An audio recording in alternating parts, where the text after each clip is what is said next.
All right, so I want to take a minute and talk about mounting the camera, the parts that are involved. This is a little bit different on the M5 than it has been on the M10. We found with smaller cameras, sometimes they're not as rigid where they mount as the bigger cameras like the Epic are. Epic has a super robust machine body. When you mount to that on one side, it basically becomes one with the gimbal and allows you to tune it up fairly easily. With smaller DSLRs, the mounting points aren't as secure. To get the performance that we wanted out of the M5, we decided to redesign the camera cage such that it mounts to both the top and the bottom. And what this does is it really locks the camera in the cage, and it makes sure that anything the MōVI tells the camera to do, the camera does exactly. And this allows us to control the camera to a higher degree of accuracy than we would be able to if we only mounted it on one side. So the critical parts to get this thing mounted in the camera cage, we have an adjustable camera rail for the top. It's the smaller one.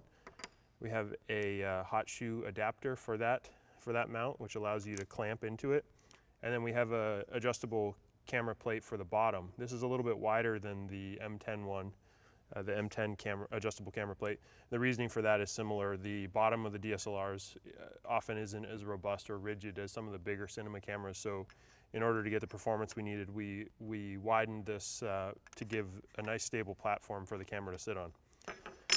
So I'm going to show in depth installing all these guys. So this little machine piece that goes in the hot shoe adapter, you just slide that in, fits right in there. I think I flip it the other way. And then it allows you to mount the top adjustable camera rail right to it. It's got two holes to fit these M3x8 flathead screws, so that the important point is they go in these holes and they fit totally flush, and that's what allows it to actually slide onto the adjustable camera plate. So I like to get those screws fitted in there. They're very tiny, can be kind of fiddly.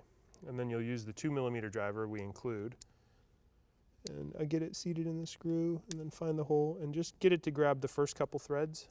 Same on the one in the front. You want to just have it very loosely tighten each thread so you still have room to adjust and find the other thread. And then once you do have those, I just tighten down to finger tight. So now we've created this nice stable platform on the top to hold the camera totally rigid. So we include two lengths of quarter-inch flathead screws that also fit totally flat within the camera plate and allow it to slide right onto the adjustable platform.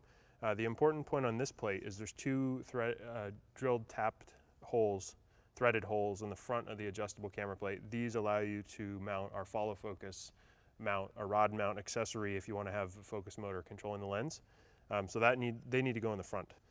And then there's various mounting holes along the length of the camera rail. You'll want to pick the one that allows you to have a good amount of this adjustable camera plate at the CG point of your camera. And if you need to figure out the CG point of your camera, you can pick it up on both sides so that you can see roughly where it balances. So on this setup with 70D with the 16-35, it's balancing roughly right on the flange, right on the lens mount. So when I go ahead and install that, just keeping in mind the two threaded holes go to the front and that I want to make sure I have adequate connection there, I'm going to pick the third hole back.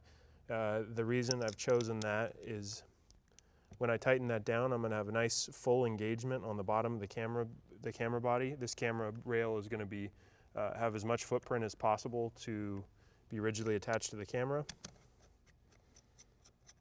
I'll cinch that guy down. The other thing you need to pay attention to is since there's only one hole on the DSLRs, you want to make sure that you get these two camera rails on straight. You want the center line of the camera rails to be along the axis of the lens. So I'm going to cinch down on that. So this is a camera that's now ready to mount into the MōVI. If we get these guys mounted on top and bottom, it's going to work great. It's going to allow us to get easy balance and then also allow us to run the stiffness settings really high and get great performance.